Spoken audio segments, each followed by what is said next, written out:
intencionalidad que tiene esta división por tramos, ¿no? Que yo en varios encuentros sincrónicos que tuvimos el cuatrimestre anterior, yo les fui comentando que la intencionalidad, más allá de esta división que se hace según el plan, ¿no? Del profesorado, esta división que se hace por tramos en la materia, en el espacio, no corresponde, ¿sí?, a una división en términos conceptuales y procedimentales del espacio, ¿no? Esos conceptos que nosotros fuimos trabajando en el tramo número 1, y que ustedes muy bien lo supieron resolver, interpretar y analizar, aquellos que a rendir el examen final del primer tramo, esos mismos conceptos nosotros vamos a utilizarlos como bases fundamentales para el próximo, ¿sí?, para este recorrido próximo que nos queda en este segundo cuatrimestre. No son conceptos que los vamos a dejar, ¿sí?,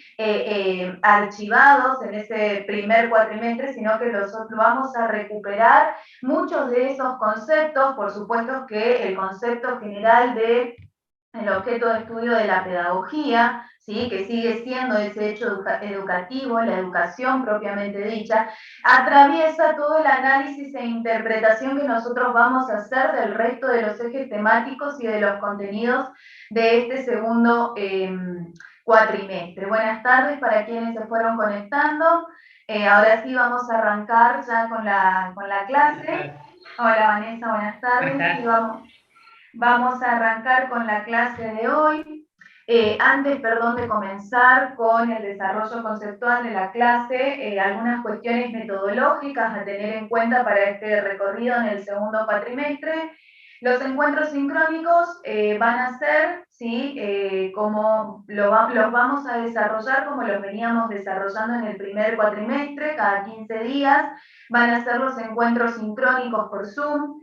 El lunes, sí, esos lunes que no tenemos encuentro sincrónico, que no nos encontramos por Zoom, vamos a trabajar de manera sincrónica en la plataforma con alguna lectura, ¿sí?, con algún material bibliográfico, con foros de discusión o de participación. Vamos a trabajar con actividades complementarias, ¿sí?, a ese concepto, a ese contenido que se desarrolló en el lunes anterior, ¿no?, en ese encuentro sincrónico. Vamos a ir nuevamente combinando el trabajo asincrónico con el trabajo sincrónico. La idea es que en estos encuentros sincrónicos, en estas clases programadas por Zoom, ustedes puedan venir ya con las lecturas, ¿sí?, con las actividades resueltas, con las lecturas realizadas y con las consultas o dudas bibliográficas, conceptuales que tengan, para que justamente sea un espacio para socializar, ¿sí?, esas dudas conceptuales que pueden llegar a generar, ¿sí?, esa lectura del marco bibliográfico. Sí les tengo para decir que la bibliografía de este segundo cuatrimestre es un poco más compleja, si se quiere, un poquito más complicada, si se quiere, en términos conceptuales y epistemológicos en relación a las lecturas y a las fuentes bibliográficas que nosotros fuimos utilizando y fuimos trabajando en el primer cuatrimestre, ¿sí? Recuerdan un poquito que, y si también, como les decía, si ustedes pudieron ver un poquito el recorrido en el programa de la materia, y un poquito lo que fuimos hablando antes de finalizar el primer cuatrimestre, este segundo cuatrimestre tiene como objetivo, como propósito principal, el análisis, el desarrollo y la interpretación de los paradigmas pedagógicos históricos y actuales, ¿sí? Un poquito nosotros ya empezamos a interpretar, a analizar cuáles son los lineamientos conceptuales básicos de la pedagogía tradicional, o, si se quiere, del paradigma pedagógico tradicionalista, ¿sí? Como primer paradigma, ¿sí?, cuando hablamos de paradigmas pedagógicos estamos haciendo referencia a esa serie de análisis, de estudios, de búsqueda, de investigación, de indagación que se fue haciendo a lo largo de la historia de la educación en relación a los sucesos, a los vínculos, a las acciones que se desarrollan dentro del espacio de las instituciones educativas.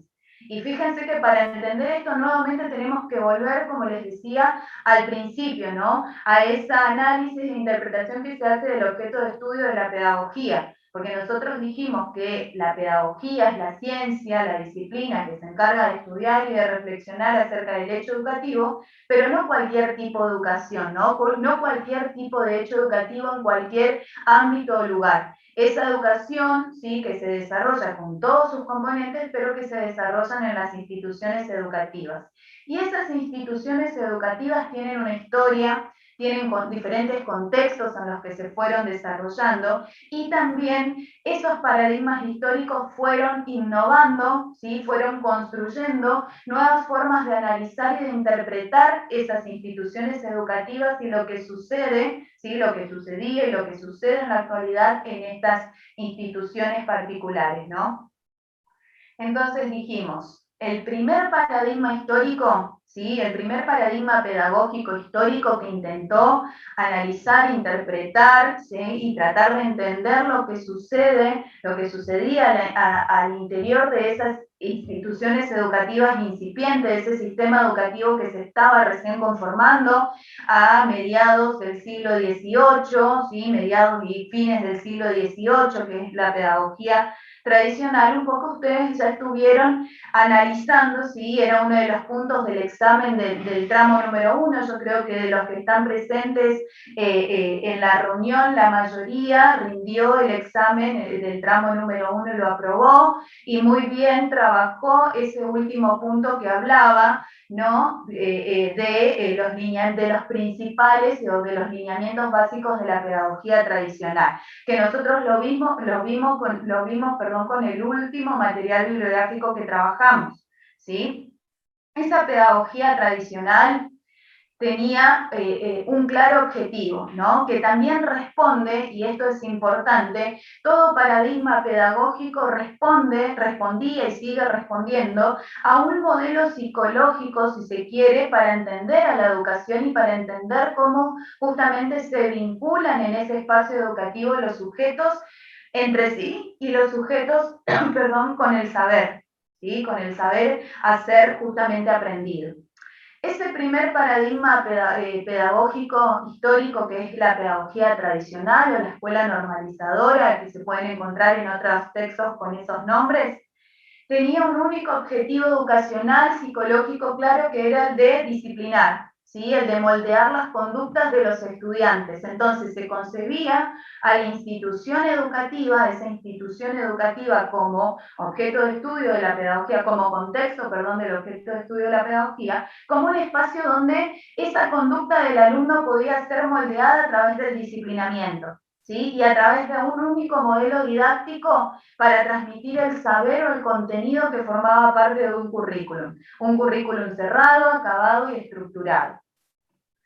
Antes de poder avanzar con los paradigmas, con el análisis y la interpretación de estos paradigmas pedagógicos, que un poquito mencionamos cuáles son los paradigmas que vienen después de la pedagogía tradicional, que es el de la escuela nueva, el de la escuela o el de la pedagogía tecnocrática, y por último, sí, que actualmente sigue en vigencia y justamente sigue atravesando la educación actual sus lineamientos, que es el de las pedagogías críticas.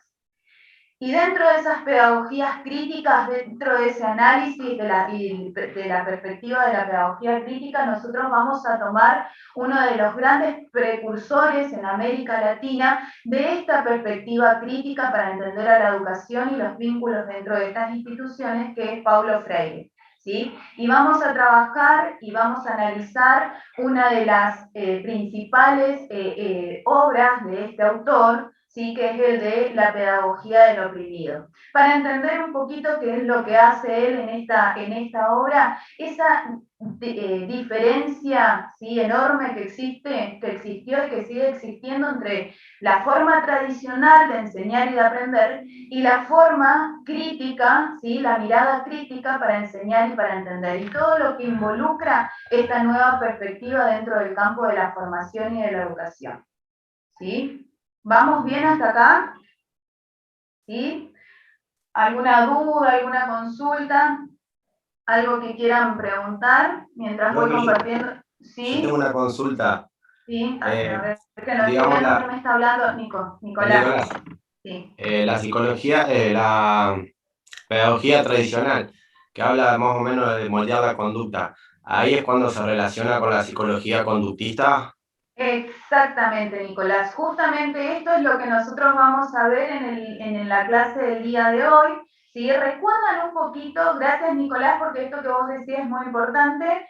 Recuerdan cuando nosotros allá iniciamos el recorrido a principios del primer cuatrimestre, cuando definimos a la pedagogía, definimos su objeto de estudio y la definimos como una de las ciencias madres de la educación, que trabajó históricamente y sigue trabajando y va a seguir trabajando en relación, en vínculo estrecho con otras disciplinas o con otras ciencias, entre ellas la psicología.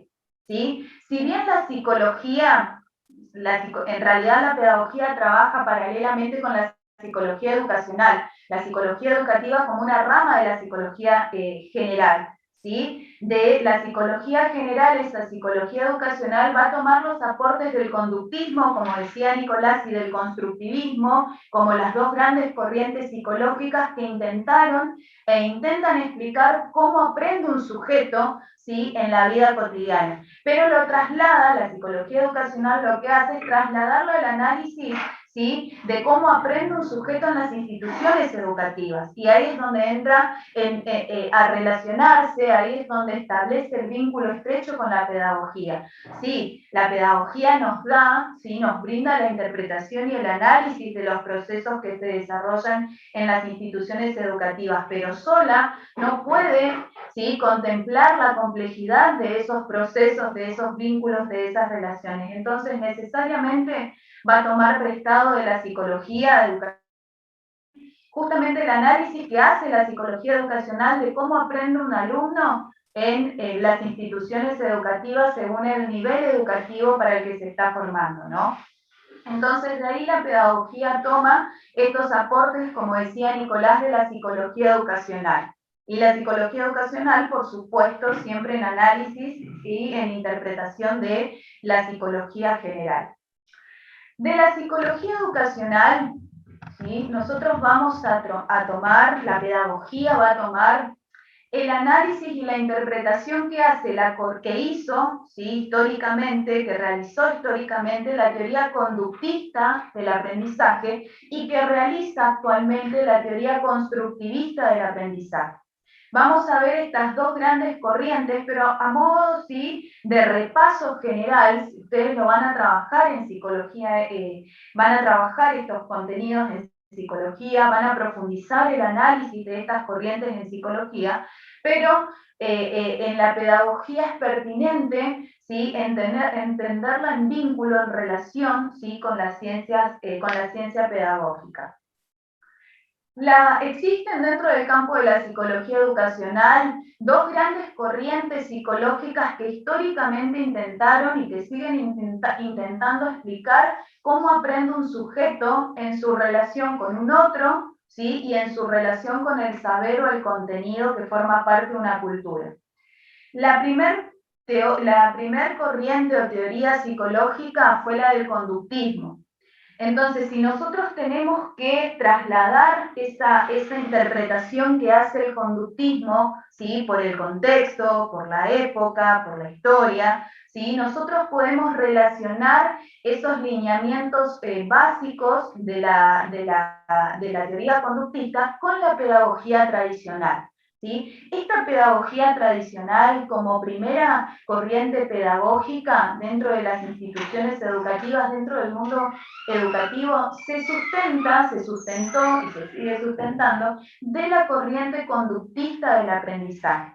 Es por esto que el constructivismo, que es la teoría psicológica actual, vino a romper con esa tradición, vino a generar esa ruptura con esos lineamientos que proponía la escuela tradicional para entender a la enseñanza, al aprendizaje, a la relación entre el docente y el alumno, a la relación entre el alumno y el contenido, porque se planteaba una relación acabada dentro del espacio de las instituciones educativas, tanto del alumno con el saber o con el conocimiento, como la relación entre el docente y el alumno, ¿sí? Una relación que ustedes muy bien lo lo analizaron, ¿sí? Aquellos que rindieron el examen del tramo número 1, como una relación verticalista, ¿sí? Una relación asimétrica, que no existía una relación directa, no existía una relación estrecha entre el docente y el alumno, algo que es indispensable dentro de las pedagogías críticas y de las pedagogías contemporáneas, ¿sí? Ese vínculo estrecho, ese vínculo de empatía entre el docente y el alumno, alumnos y alumnos, ¿no? Compañeros de aprendizaje, ¿sí? Entonces, un poquito para entender por qué esa mirada, el porqué de esa perspectiva, de esa mirada de la escuela tradicional, ¿sí? A lo que sucedía en el interior de estas instituciones educativas y de este sistema educativo incipiente, lo vamos a encontrar, ¿sí? En el análisis que hace la teoría conductista. La teoría conductista, en términos generales para la psicología en general, entiende que el sujeto, ¿sí? No estamos hablando de alumnos, sino que estamos hablando del sujeto en general, en cualquier ámbito de la vida, aprende por estímulo y respuesta.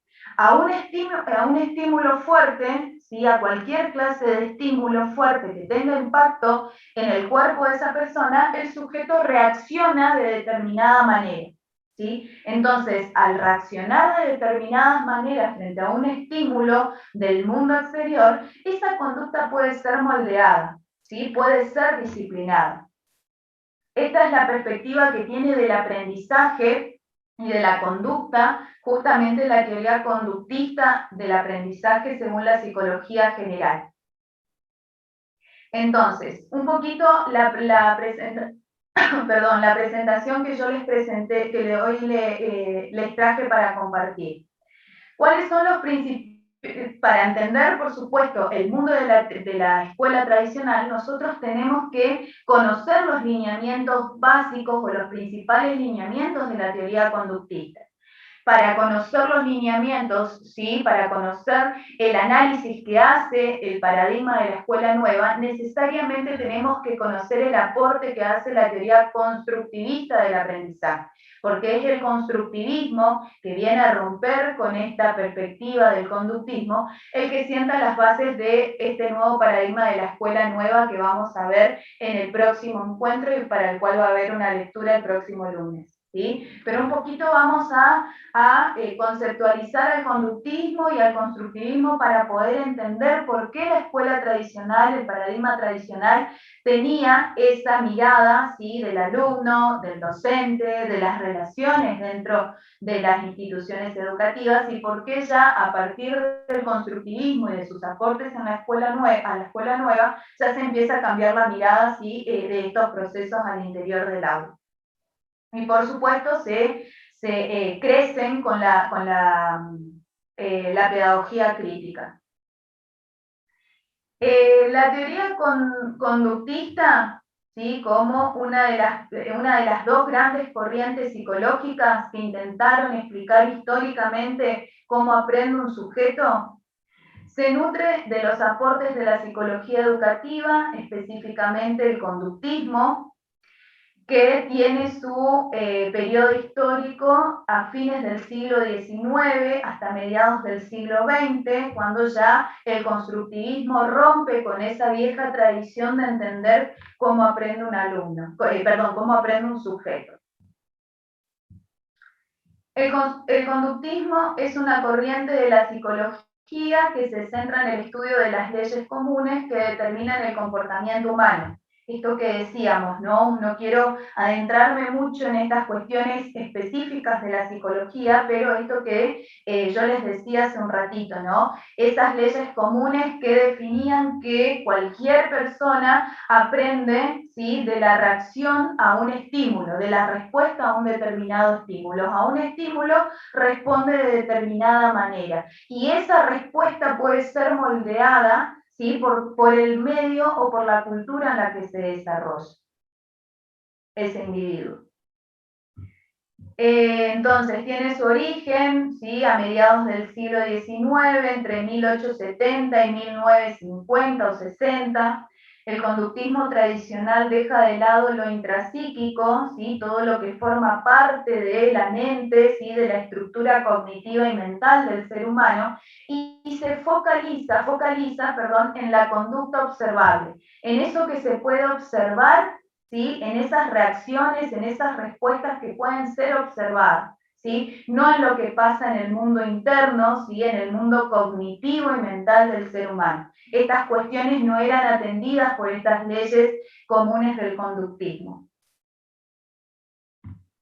Los conductistas, ¿sí? Y esto un poquito nosotros ya lo vimos en la pedagogía tradicional, cuando empezamos a analizar los lineamientos de la pedagogía tradicional, entiende a los seres vivos como tablas rasas, ¿sí? Cuya conducta está determinada por los refuerzos y castigos que reciban, más que por las predisposiciones internas, ¿sí? Más por lo que pasa de manera subjetiva en cada persona. El comportamiento no depende de fenómenos internos, sino que se vale de la conducta y del aprendizaje que tiene lugar en un contexto en el que puede ser observada, ¿sí? En el que pueda ser observada esa conducta, esa reacción del ser humano. Y así, a partir de esa conducta, de esa reacción, el sujeto puede ser disciplinado de determinada manera. ¿Sí? Fíjense cuán acabada es esta teoría acerca del aprendizaje y del desarrollo de una persona, del ser humano. ¿Cuál es la influencia que tiene esta teoría conductista dentro del campo de la educación? Acá ya pasamos un poquito más al campo de la psicología educacional, ¿sí? Ese pasaje que se hace, ese traslado que se hace de los lineamientos de la psicología general al campo educativo. ¿Cómo nosotros podemos reconocer esa interpretación, ese análisis que hace el conductismo dentro del campo de la educación? ¿Sí? Al analizar justamente el comportamiento de los alumnos, las relaciones o los vínculos que se generan, la forma, ¿sí? O la concepción de enseñanza que plantea este conductismo, la concepción del alumno y la concepción del docente. Con los aportes psicológicos de la teoría conductista, se comenzó a estudiar el fenómeno educativo, categorizándolo en los siguientes aspectos. En primer lugar, tenemos la concepción de enseñanza, ¿sí? Que justamente se sustenta a partir de la teoría conductista.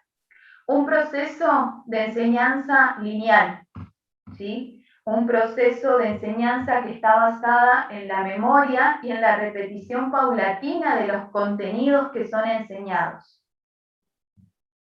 No requiere ningún esfuerzo cognitivo, no plantea esa enseñanza no plantea ningún esfuerzo cognitivo por parte del alumno.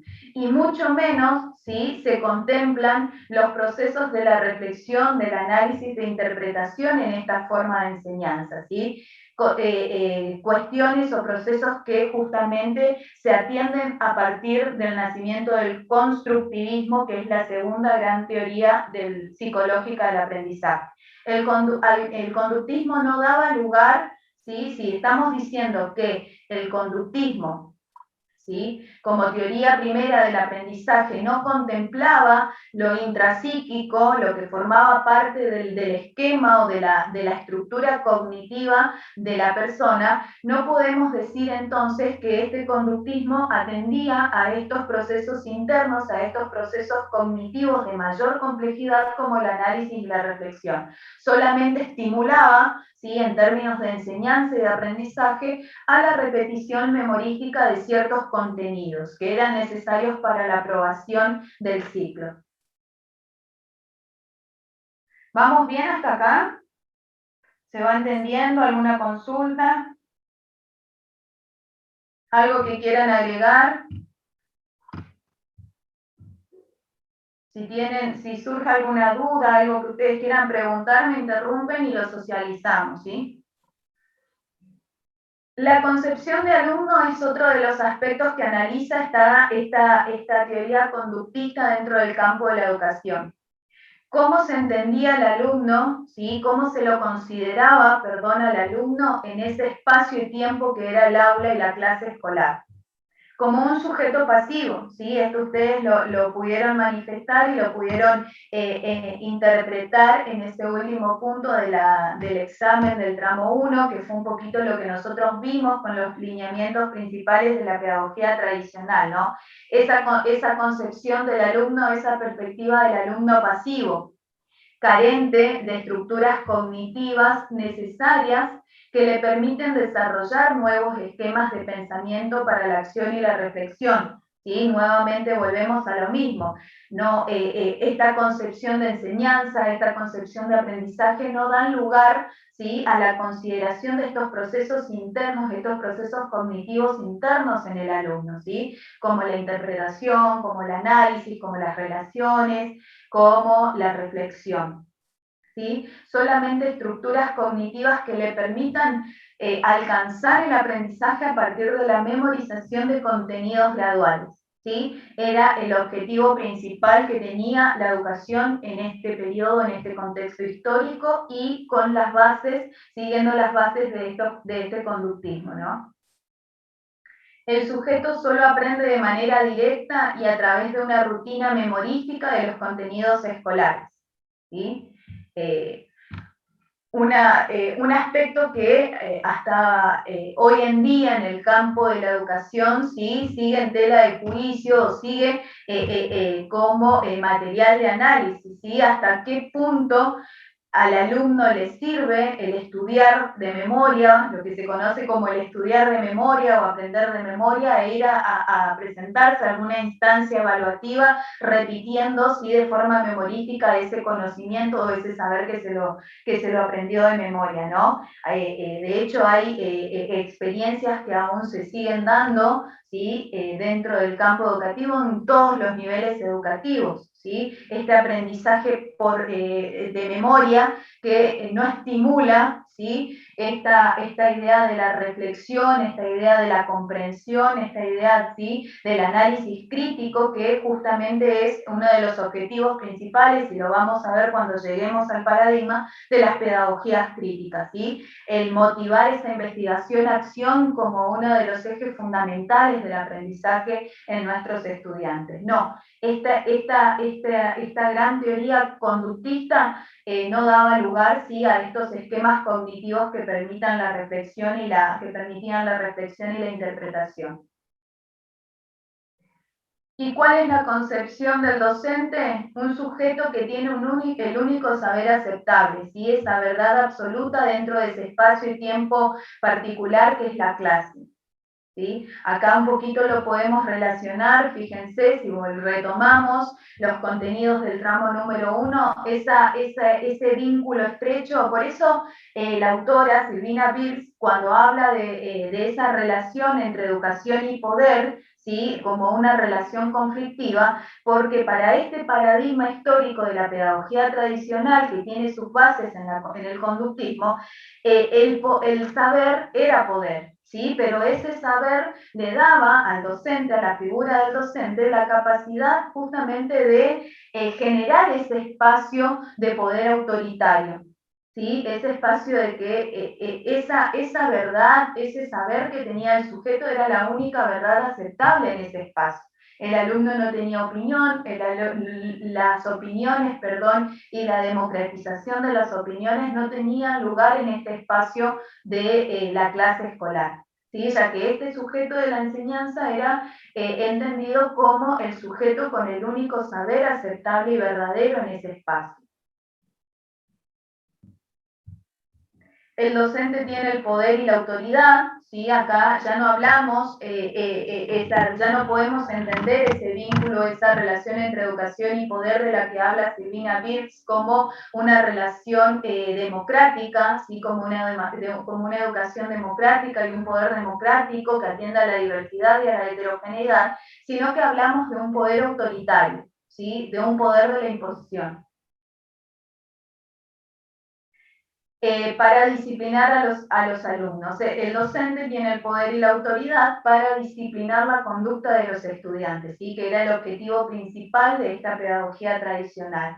Su función principal dentro del aula es moldear, civilizar la conducta del alumno, ¿sí? Ese moldeo, esa civilización también respondía a un contexto cultural, histórico, político y económico de la época que justamente buscaba el progreso y el iluminismo, ¿no? Esa idea de avanzar a partir justamente de la civilización de las masas, de la civilización del pueblo, ¿no? Entonces, también un poquito estos objetivos educacionales que tienen sus bases en el conductismo también responden a los objetivos culturales, políticos e históricos del contexto.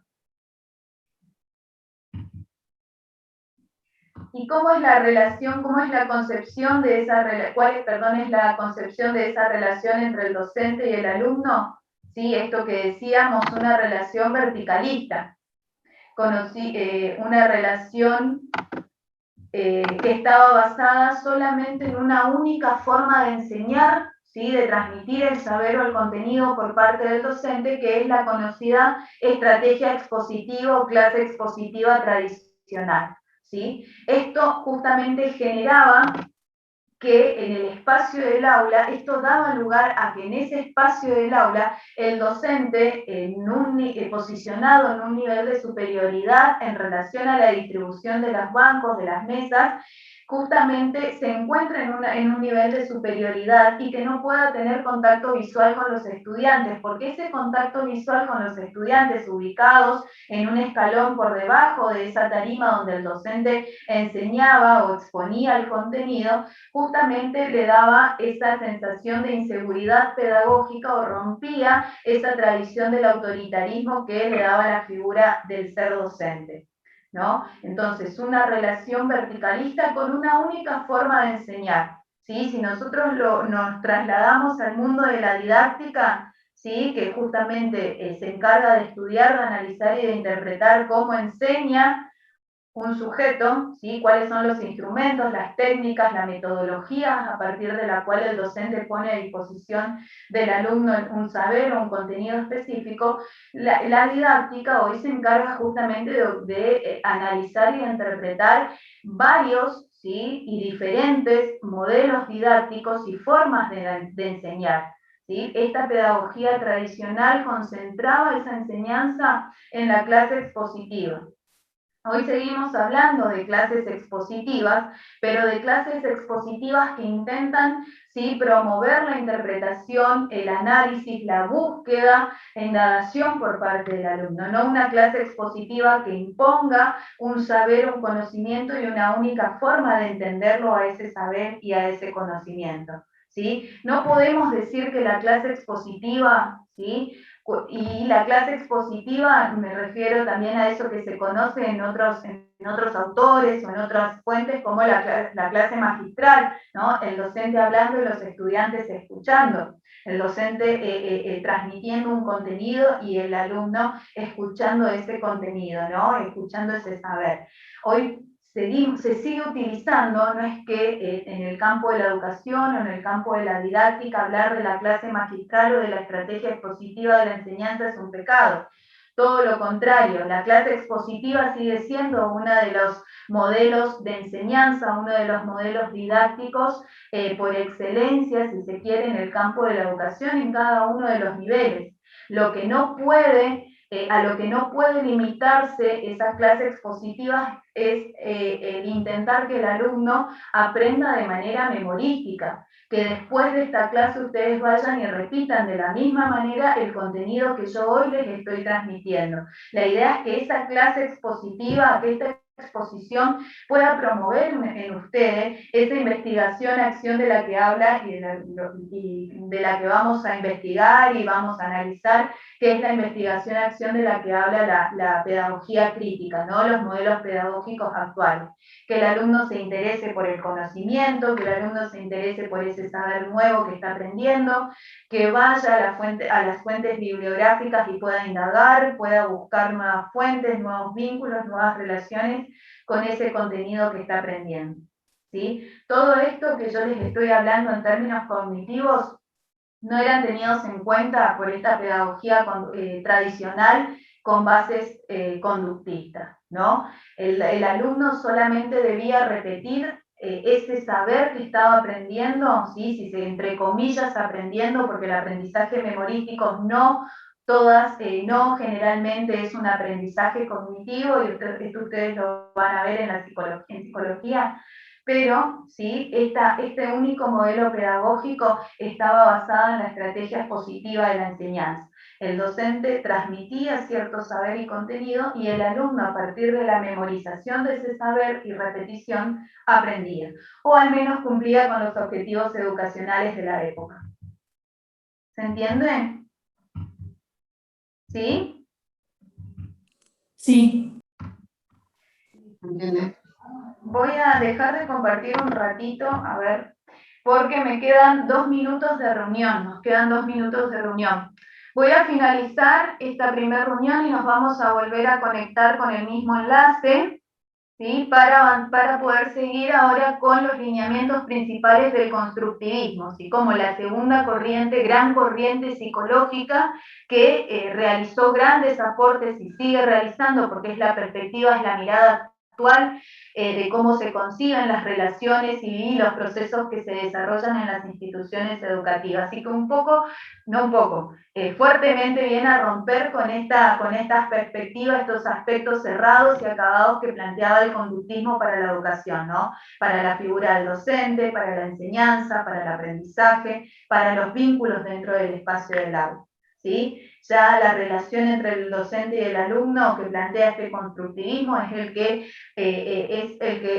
hoy necesariamente debe plantearse en cualquier contexto educativo, ¿no? En la virtualidad, en la presencialidad, una relación simétrica, una relación, ¿sí?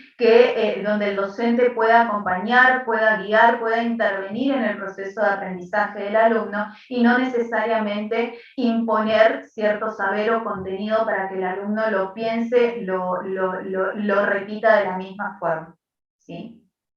Nos volvemos a conectar con el mismo enlace un rato más para poder cerrar con el tema del constructivismo.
teoría de la psicología que intentó explicar, ¿sí? Y justamente vino a romper con ese análisis cerrado que mantuvo por muchos años la psicología conductista, ¿sí?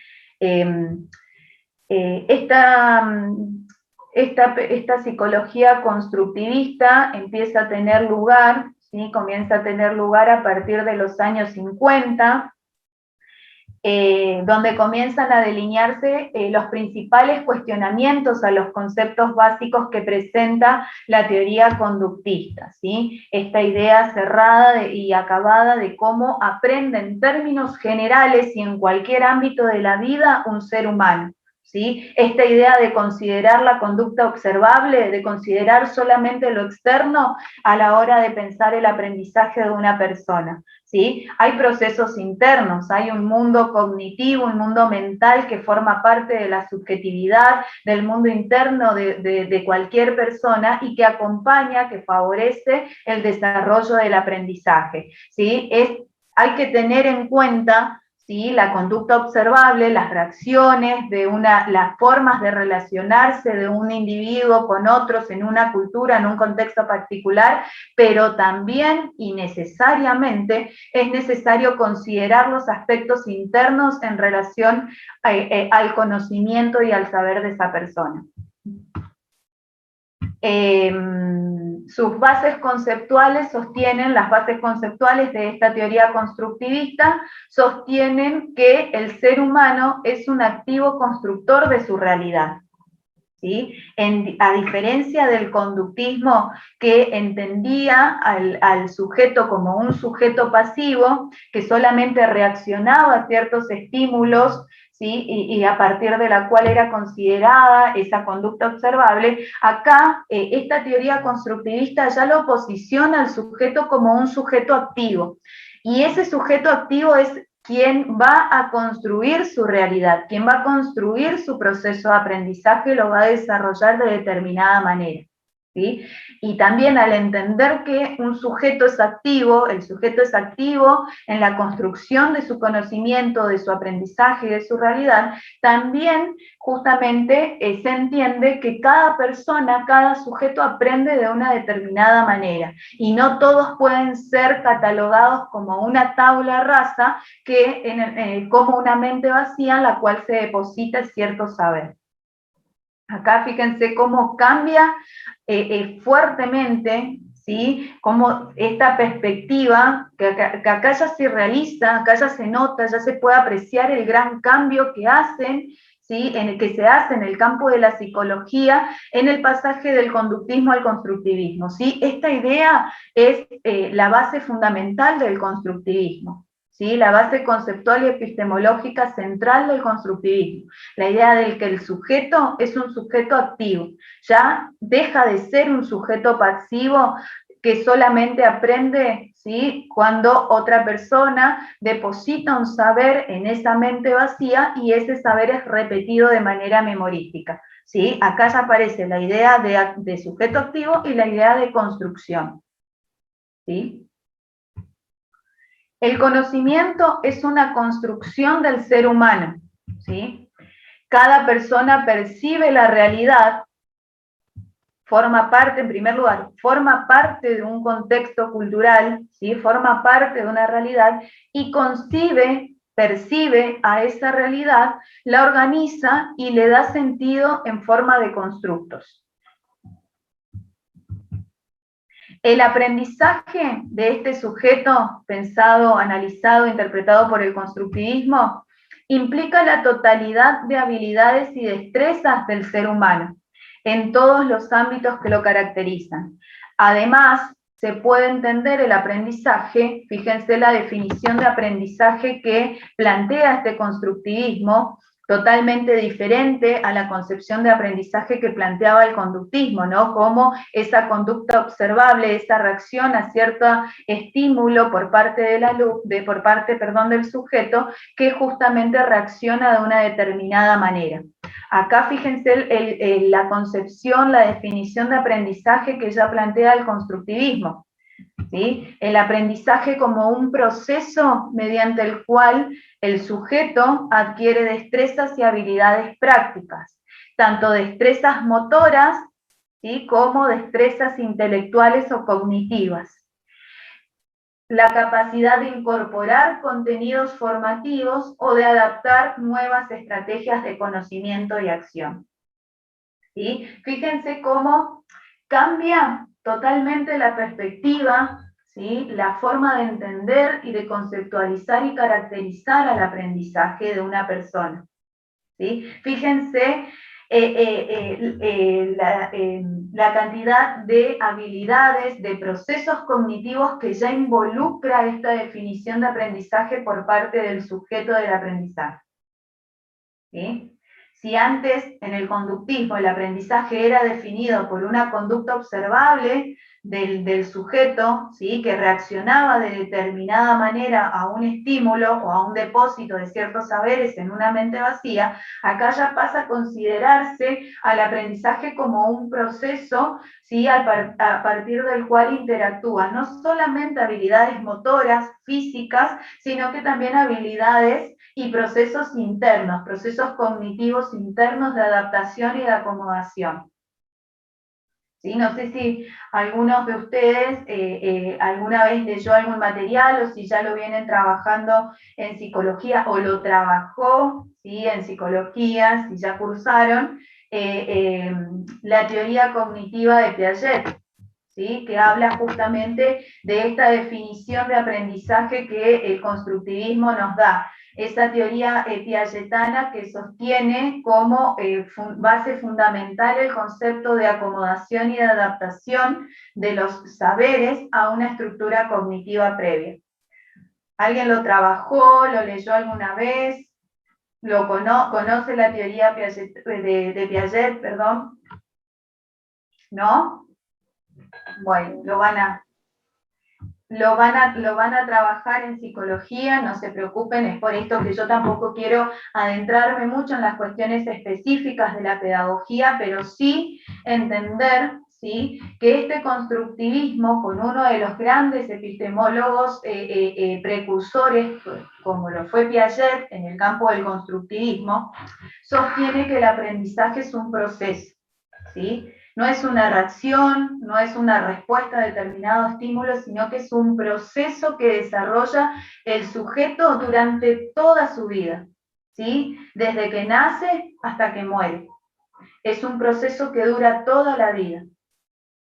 Y es un proceso activo por parte del sujeto que involucra no solamente habilidades o reacciones o conductas observables, físicas, motoras, sino que también involucra la parte de lo intrasubjetivo, ¿sí? De lo intrapsíquico.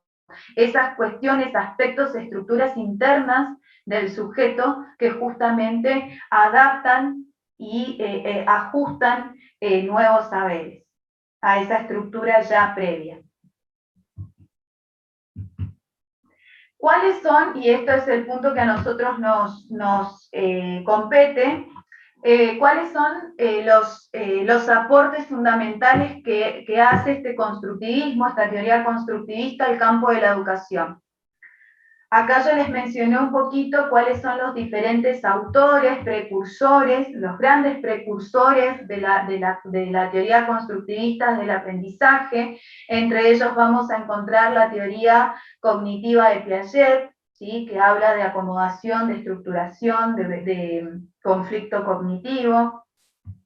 Vamos a encontrar a Ausubel, ¿sí? Que de su teoría se desprende este concepto que es tan reconocido en el campo de la educación y cuestionado muchas veces, que es el de aprendizaje significativo, ¿sí? Es la teoría de Ausubel la que justamente explica cómo, cuándo y por qué se desarrolla el aprendizaje significativo en el sujeto.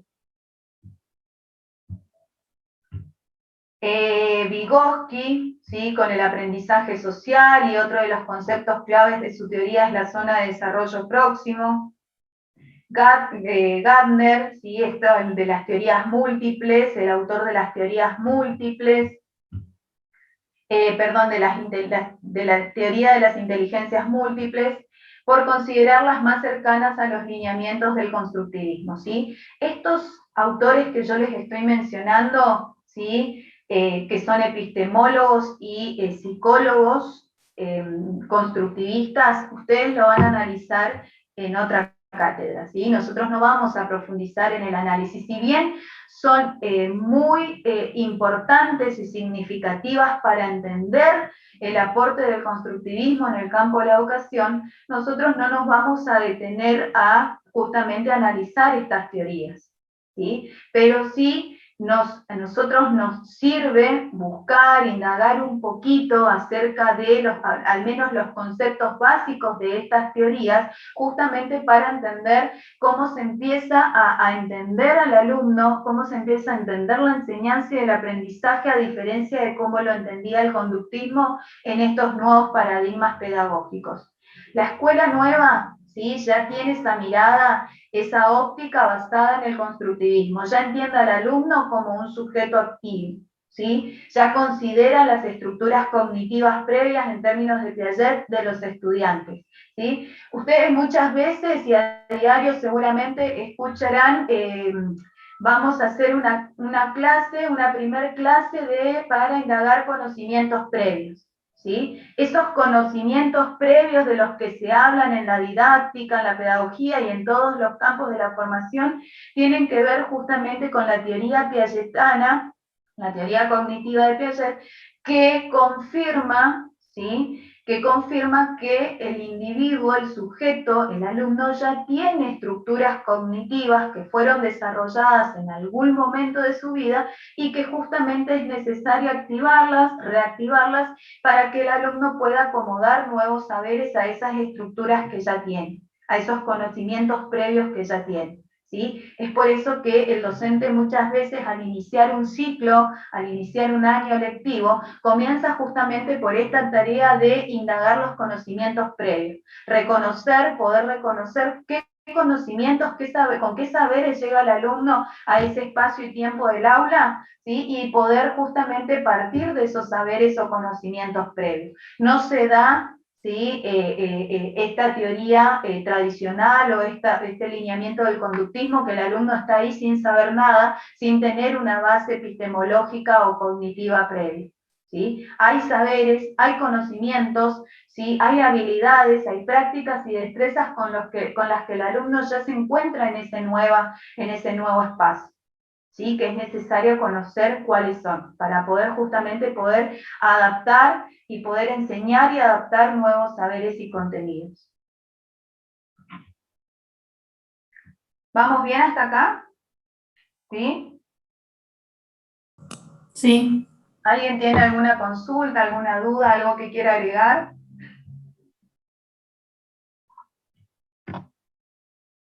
Bueno, avanzo y al final de la presentación, creo que quedan 2 diapositivas, dialogamos un poquito.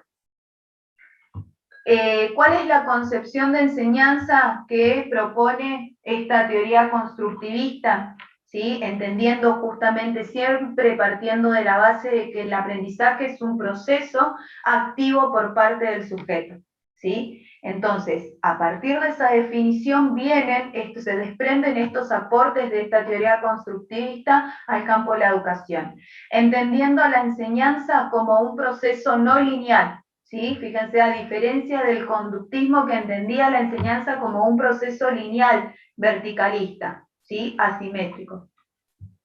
Un proceso no lineal de retroalimentación permanente entre la enseñanza, el saber y el aprendizaje, ¿sí? Esto que en el campo de la didáctica se conoce como la tríada didáctica, ¿sí? Ese triángulo que representan los procesos que intervienen al interior del aula y que están en permanente interacción, en permanente proceso de retroalimentación.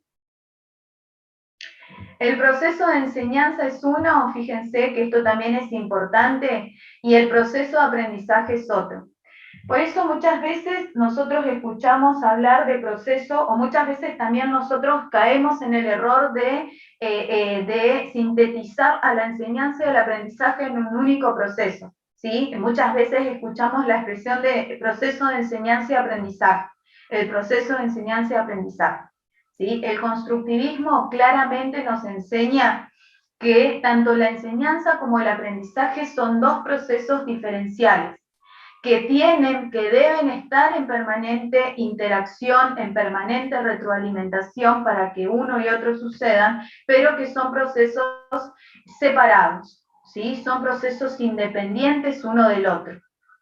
La enseñanza es un proceso que tiene un sujeto particular, que es el docente, y el aprendizaje es otro que tiene como sujeto central al alumno, ¿sí? Esto también es importante, pero tampoco me voy a detener porque ustedes lo van a ver en didáctica, ¿sí? Cuando empiezan a analizar e interpretar la tríada didáctica y los componentes de esa tríada didáctica, las relaciones que se dan. Hay un texto, hay una autora que claramente lo explica, esta relación entre enseñanza y aprendizaje, esta concepción de entender a la enseñanza como un proceso y al aprendizaje como otro, que es Alicia Camiglioni, que ustedes lo van a trabajar en didáctica. El proceso de enseñanza entonces es uno y el de aprendizaje es otro. Cada uno tiene su propio sujeto, ¿sí? En el caso de la enseñanza, el análisis y la interpretación se centra en el sujeto de la enseñanza, que es el docente, y en el aprendizaje en el alumno, ¿sí? Cómo aprende el alumno. Y la enseñanza, cómo enseña el docente, ¿sí? A través de qué medios, metodologías, instrumentos, recursos, etc. Deben mantener la enseñanza y el aprendizaje una relación dinámica permanente y se encuentran mediados por los contenidos y los saberes. Esto también tampoco me voy a detener a explicarlo porque forma parte del análisis de la tríada didáctica, cómo entre la enseñanza y el aprendizaje hay un tercer elemento que media entre estos dos procesos, que es el del saber, el del contenido, ¿sí? ¿Cuál es la concepción de alumno que plantea esta teoría constructivista? Un sujeto activo, ¿sí? Recuerdan, el conductismo lo entendía como un sujeto pasivo. Un sujeto activo que construye su propio proceso de aprendizaje con la influencia directa del entorno social, ¿sí? Gran parte de ese proceso de aprendizaje tiene influencia, ¿sí? Como lo sostenía el conductismo, tiene influencia del mundo social, del mundo observable, del medio en el que se desarrolla. Pero otra gran parte lo tienen también sus procesos internos de desarrollo, ¿sí? Acá, en esta concepción de aprendizaje de este sujeto constructivista, hay una parte de lo social, de lo cultural, y hay una parte de lo interno, de lo subjetivo, de lo cognitivo del sujeto, que justamente interactúan, deben interactuar para que el aprendizaje se alcance.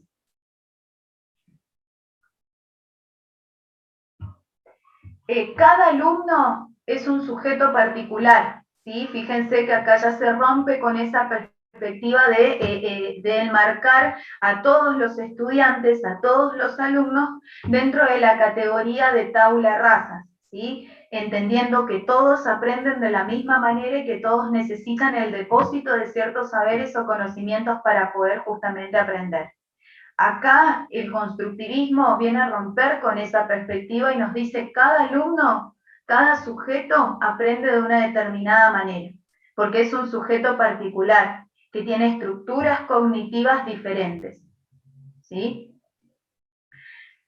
Cada sujeto es particular, es diferente, y se encuentra en ese espacio del aula, ¿sí? En ese contexto de la clase escolar, atravesada por una también realidad particular, por una realidad social, por una realidad económica, por una realidad emocional y afectiva diferente al del resto, ¿sí? Entonces, todos estos elementos, todos estos factores hacen que cada alumno sea un sujeto particular y deba ser considerado como tal, ¿sí? Por eso es que en las pedagogías críticas, cuando nosotros las analicemos, vamos a ver, ¿sí?, que uno de los grandes lemas de las pedagogías críticas es atender a la diversidad, atender a la heterogeneidad dentro del espacio del aula.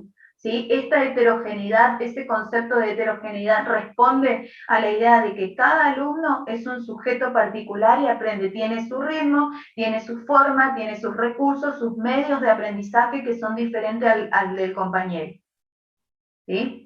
Y esto es importante también para ustedes que se están formando para enseñar en ese contexto, ¿sí? En un aula que con alumnos con estas características, ¿sí? Alumnos particulares, alumnos diferentes, con formas, estilos, maneras, recursos de aprendizajes diferentes, ¿sí? Un aula que ya no puede ser considerada como un aula homogénea, donde todos aprenden de la misma manera, donde todos tienen el mismo ritmo, estilo de aprendizaje, sino que cada uno viene atravesado, se encuentra en ese espacio del aula atravesado por una realidad particular, ¿sí? En relación a lo afectivo, en relación a lo emocional, en relación a lo económico, en relación a lo social, etcétera, a lo familiar, etcétera. Y eso, ¿sí? Esos factores también deben ser contemplados en el proceso de aprendizaje, porque también influyen de manera directa en el proceso de aprendizaje del alumno.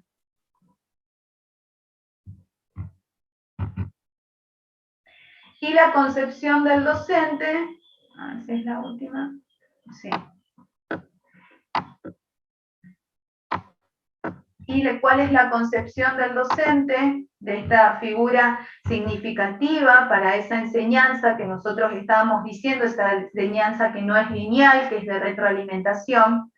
El docente aparece acá como un mediador pedagógico entre el alumno y el saber hacer enseñado, ¿sí? Esto es de lo que habla justamente la tríada didáctica, que lo posiciona al docente como el mediador pedagógico, el mediador cultural y pedagógico entre el saber que él enseña y el proceso de aprendizaje del alumno, ¿sí? Y cuando hablamos de mediador pedagógico entre el saber y el alumno, estamos hablando a ese carácter o a esa función de guía, de acompañamiento que debe hacer de manera permanente el docente para que el alumno alcance la comprensión o alcance justamente ese aprendizaje significativo que es tan valioso para el constructivismo. La función principal, ¿sí? A diferencia del conductismo que tiene el docente en la teoría constructivista, es acompañar y guiar a los alumnos en el proceso de aprendizaje, a diferencia del conductismo que era el impartir cierto saber o contenido, ¿sí? Para disciplinar y moldear la conducta del alumno. Acá la función del docente es acompañar y guiar, ¿sí? Hacer de mediador pedagógico entre ese saber que él está enseñando, que ella o él están enseñando, y el alumno, ¿sí? Esto también lo explica Vygotsky. Recuerdan que les mencioné como uno de los precursores del conductismo con la teoría social del aprendizaje. Habla, uno de los conceptos que atraviesa toda su teoría es el concepto de zona de desarrollo próximo. Esa zona de desarrollo próximo justamente es esa distancia que existe entre lo que el alumno puede aprender por sí solo, ¿sí? Que puede aprender de manera individual y lo que puede aprender en función del acompañamiento, de la guía, del asesoramiento y de la mediación pedagógica que hace el docente, ¿sí? Un conocimiento mucho más rico, un conocimiento mucho más interpretativo, analítico, ya que el docente, más allá de ser la figura mediadora en lo pedagógico, también es la figura del saber experto disciplinar en esa situación de enseñanza y de aprendizaje. No solamente el docente acá tiene la función de acompañar o de mediar pedagógicamente entre el contenido y el alumno, sino que también ya se le agrega a la figura del docente, ya se le agrega a este sujeto de la enseñanza nuevas funciones que justamente hacen a la realidad del aula. El poder analizar, el poder diseñar, ¿sí? Cuando hablamos de diseño, automáticamente se nos viene a la mente la tarea de la planificación del docente, que es una de las tareas fundamentales que tiene el docente a lo largo no solamente de su formación, sino que también de su experiencia profesional. La planificación, el diseño, la planificación como un instrumento fundamental para la tarea del docente.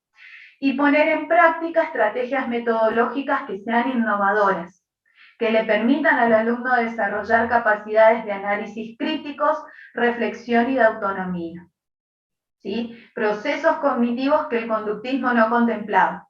¿Sí? El conductismo solamente hablaba, entendía el aprendizaje en términos de un proceso de memorización y de repetición.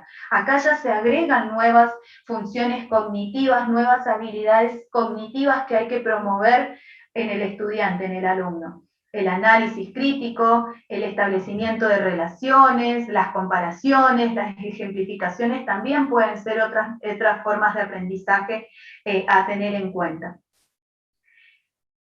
El docente sigue apareciendo, ¿sí?, como el sujeto de la autoridad dentro del espacio áulico, pero ya no se trata, y en esto es lo que profundiza Silvina Birz, ¿sí? Recuerdan el texto del ABC de la pedagogía, en esto es que justamente Silvina Birz habla de que esta autoridad, de que el docente sigue siendo el sujeto de la autoridad, y muchas veces por esto que sigue confundiéndose, sigue apareciendo como conflictiva la relación educación y poder, porque el docente sigue siendo, ¿sí?, más allá de que se haya superado esa noción de autoritarismo en el conductismo que planteaba el conductismo, el docente sigue siendo el sujeto de la autoridad pedagógica dentro del espacio del aula, porque se supone que es el experto en la materia, en el contenido, en el saber que debe transmitir, en la disciplina que debe transmitir. Pero hablamos de autoridad pedagógica, no de autoridad, ¿sí?, en relación a ese poder autoritario, ¿no?, que imparte, que impone el aprendizaje de ciertos saberes o contenidos de una única manera. ¿Sí? Entonces acá este sujeto de la enseñanza ya no es catalogado como ese sujeto autoritario, sino como esa autoridad pedagógica que tiene el deber de democratizar las opiniones, los saberes, el contenido dentro de ese espacio, dentro de ese espacio y tiempo particular que es la clase escolar. ¿Sí? Fíjense que esta última oración dice que permite la diversidad de opiniones, entendiendo que el grupo clase es un grupo heterogéneo. ¿Sí? Esta idea que rompe con esa vieja tradición de que todos en el aula, todos nuestros estudiantes, alumnos en el mismo aula, aprenden, ¿sí?, de la misma manera. Tienen el mismo ritmo, el mismo tiempo de aprendizaje. ¿Sí? Todo lo contrario. Tienen justamente estilos, ritmos, formas de aprendizaje diferentes y que es necesario atender. Esta es la bibliografía, ¿sí? Yo no les voy a pasar, esta no es la bibliografía obligatoria de la cátedra, es la que yo utilicé para armar la presentación, es una ficha de cátedra que yo preparé para la universidad y es el texto de Pozo, ¿sí? Que ustedes seguramente lo van a trabajar en psicología, si bien es un texto viejo, si se quiere, dentro de las fuentes bibliográficas actualizadas y renovadas, más allá de ser un texto viejo, considerado como un texto viejo, plantea claramente las grandes diferencias entre el conductismo y el constructivismo, ¿sí? Después hay nuevos textos, nuevo material actualizado acerca del constructivismo, porque esta teoría constructivista y estos aportes son los que atraviesan la educación y la pedagogía actual, ¿no?, que son necesarios leerlos, tenerlos en cuenta. Ustedes lo van a ver en psicología, también seguramente lo van a trabajar en didáctica. Bien. ¿Hasta acá alguna duda, alguna consulta? ¿Algo que no haya quedado claro? ¿No?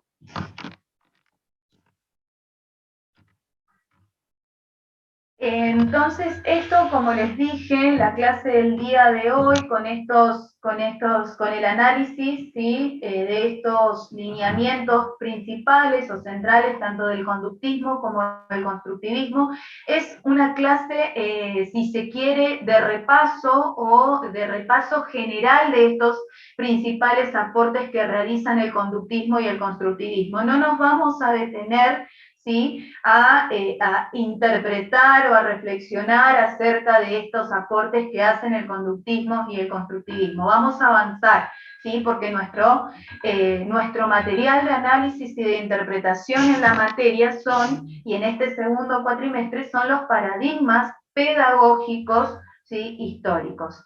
Arrancamos en el primer cuatrimestre, a finales del primer cuatrimestre, con el análisis e interpretación de los lineamientos básicos de la pedagogía tradicional o de la escuela tradicional, que como vimos hoy, tiene sus bases en el conductismo, tiene sus bases psicológicas y epistemológicas en el conductismo. La próxima lectura, ¿sí? Que yo más o menos les voy a estar cargando, o si mal no recuerdo, creo que ya dejé habilitada, me parece, en la plataforma, porque estaba oculto, ya era un material que estaba cargado, pero estaba como oculto, no me acuerdo si lo desactivé o lo dejé habilitado, que es de Narváez el texto, una mirada a la... Una mirada hacia la escuela nueva.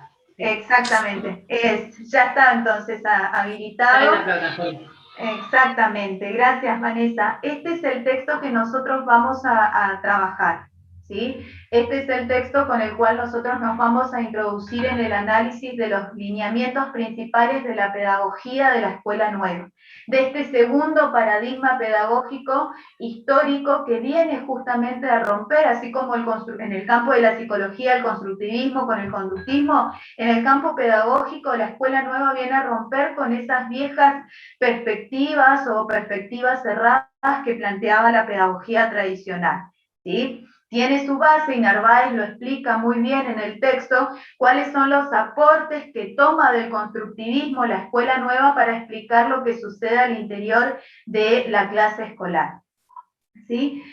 Entonces, por lo pronto, las acciones que vamos a realizar, que deben realizar, en primer lugar es la lectura de este texto, ¿sí? De Narváez. No es un texto largo, tampoco es un texto complejo, ¿sí? Porque explica claramente y se concentra en los tópicos centrales de la pedagogía de la escuela nueva. Y el próximo lunes, que vamos a trabajar de manera asincrónica, no vamos a conectarnos por Zoom, yo en la plataforma ese día lunes, en el horario más o menos del mediodía, de la mañana, voy a estar habilitando en la plataforma un foro de discusión, ¿sí? Con una consigna clara a partir de la lectura de este texto, para que podamos un poquito socializar, ¿sí? La interpretación y el análisis que cada uno hace de este texto. ¿Sí? Va a haber una pregunta o dos preguntas claras para que empecemos justamente a leernos y a interactuar con esa participación e intervención en el foro. Va a ser una actividad, ¿sí? Que va, por supuesto, como todas, que va a ser evaluada, ¿sí? Va a formar parte del proceso de evaluación de la materia, ¿sí? Bien, estas son las próximas acciones a realizar, por lo menos en la materia. Es importante que puedan ir leyendo, como siempre les digo, como ya les venía diciendo también en el primer cuatrimestre, es importante que puedan mantener las lecturas al día, no son textos largos para que después no se les acumule los textos o las lecturas o las actividades y podamos todos llegar a final del cuatrimestre con los objetivos cumplidos, ¿no? Que es el propósito central de la cátedra y que por suerte, la gran mayoría, casi todos pudieron cumplirlos en el primer cuatrimestre, ¿no? En el tramo número 1. Hay alumnos que aprobaron el tramo número 1, pero que no se presentaron, seguramente por cuestiones o por decisiones, por supuesto, personales, particulares, no se presentaron a rendir el examen del tramo número 1. Sería muy bueno que en las próximas mesas a fin de año puedan presentarse, ¿sí? Que no posterguen el examen, si ya tienen aprobada la cursada, que no posterguen el examen final de la materia, ni del tramo 1 ni del tramo 2, ¿sí? Ya que nos vamos trabajando acá paulatinamente, lo vamos trabajando y sobre la marcha vamos construyendo el proceso, ¿sí? Entonces sería bueno que puedan ya ir anotándose en los exámenes. ¿Yo te puedo hacer una consulta? Sí, Vanessa. Bueno, porque soy nueva en la carrera, no sé. Uno aprueba el tramo 1, después apruebas el tramo 2. ¿Son como dos materias distintas o hay un final después a fin de año? No. En términos evaluativos son consideradas como independientes, ¿sí? Ah, bien. Son como, no es una materia, no son materias diferenciales, diferentes, pero sí en términos evaluativos. Si vos aprobaste el tramo 1, ya tenés aprobado el tramo 1. Claro, no hay un final después No a hay, fin de año integrador. Bien. Claro, no hay Mejor. un final. Sí, por supuesto, mejor, porque mejor para ustedes, mejor para todos, porque vamos construyendo ya fíjense cómo vamos retomando lo del tramo 1 de manera permanente, ¿no? Entonces ya cuando aprueban el tramo 1, rinden el final del tramo 1 y ya aprueban ese tramo, ¿sí? Bien. Y también son independientes en relación a la cursada. No hace falta aprobar el tramo 1 para poder aprobar la instancia final, el examen final del tramo 1 para poder cursar el tramo 2. ¿Sí? Entonces parecieran que son como independientes en términos evaluativos, como separados, pero en realidad la materia es una, ¿no? Bien. Y ustedes, una vez que aprueban la cursada del tramo 2, van a tener el examen final del tramo 2, ¿sí? Y aprobando eso ya tienen la materia aprobada por completa, ¿sí? Perfecto. Gracias, Constanza. No, de nada, Vanessa. Está a punto de finalizar, la reunión. No sé si es necesario que nos volvamos a conectar, si quedó algo pendiente o podemos dar por terminada la clase de hoy. El texto ya está cargado en plataforma. El próximo lunes yo les voy a estar habilitando esta actividad asincrónica en la plataforma del foro de discusión, ¿no? De intervención. Antes de que termine, les agradezco nuevamente a todos por conectarse, por seguir activos en la materia, que es muy importante.